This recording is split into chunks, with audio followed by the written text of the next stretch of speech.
আজ দুপুরে আমি বানাবো ডিমের ঝোল। এখানে পেঁয়াজ কেটে রেখেছি, ডিম নিয়েছি, আলু সেদ্ধ করে রেখেছি, ডিমও সেদ্ধ করে রেখেছি।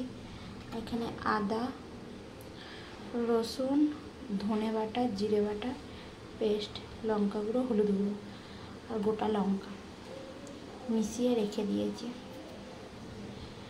ডিমের ঝোলটা আমি এখনই বানাবো। গ্যাসের ওপর কড়াই বসিয়ে দিলাম, কড়াইতে তেল দিয়ে দিলাম। আমি সাদা তেলে রান্না করব, হালকা করে তেল দিলাম, দিয়ে হলুদ দিলাম। এবার ডিমগুলো সব ভেজে নেব, সমস্ত ডিম সব ভেজে নিচ্ছি।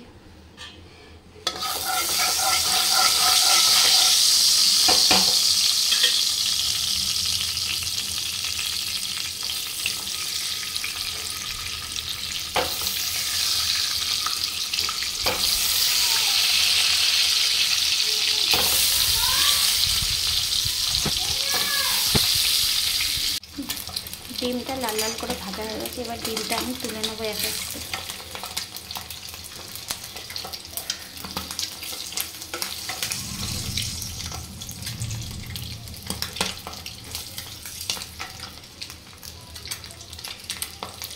ওই তেলেতে এবার আলুগুলো আমি ভেজে নেব।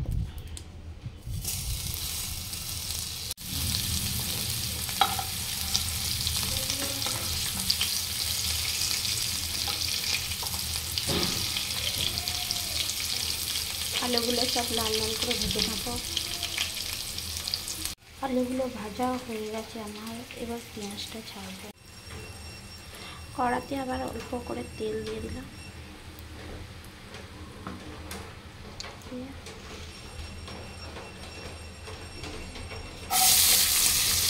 পেঁয়াজগুলো ছেড়ে দিলাম।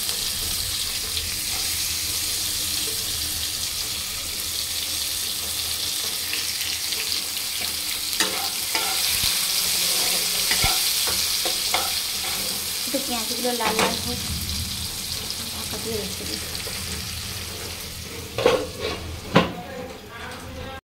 পেঁয়াজগুলো এবার লাল লাল হয়ে গেছে, দেখছি।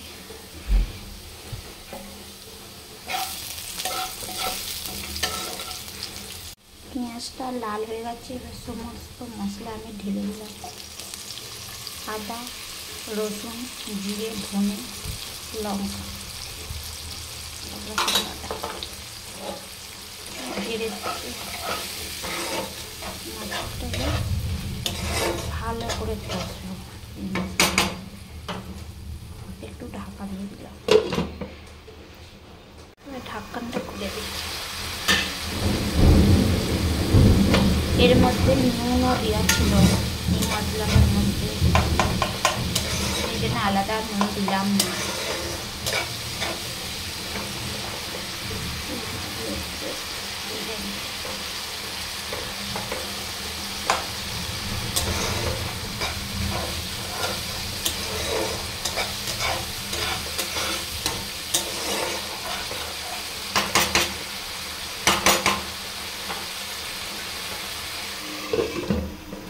আবার ঢাকা নিতে দিলাম।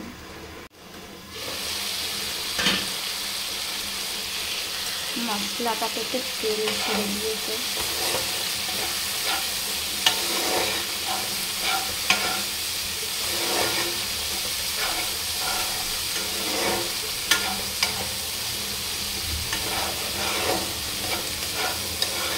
হালকা করে একটু জল দিয়ে দিলাম।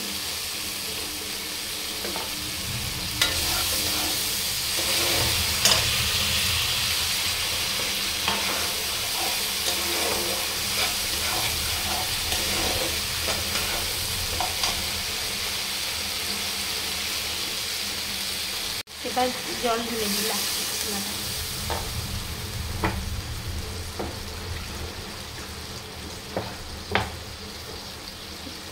মশলাটা ফুটে গেলে আলু দেবো।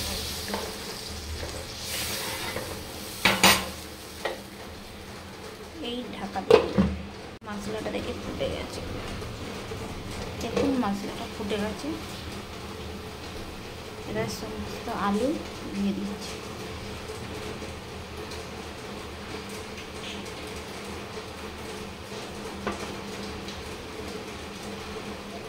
ডিমগুলো দিয়ে দিচ্ছি,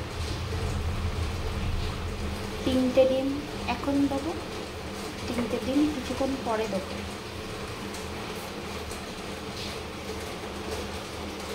দিয়ে ঢাকা বন্ধ করে ঢাকনাটা খুলে দেখুন, আমি বলেছিলাম 3টে ডিম পরে দেবো। এই একটা,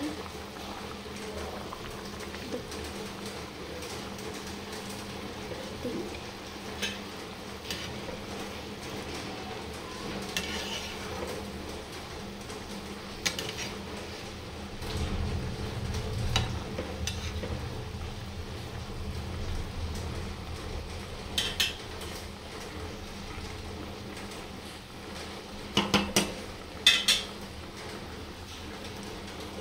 এবার ঢাকনটা বন্ধ করে দিলাম।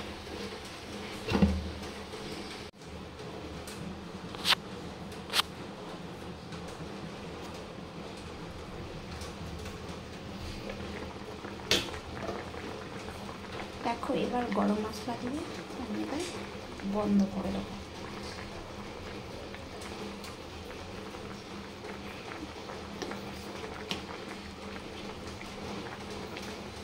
দেখো ডিমের ঝোলটা কত সুন্দর কালার এসছে।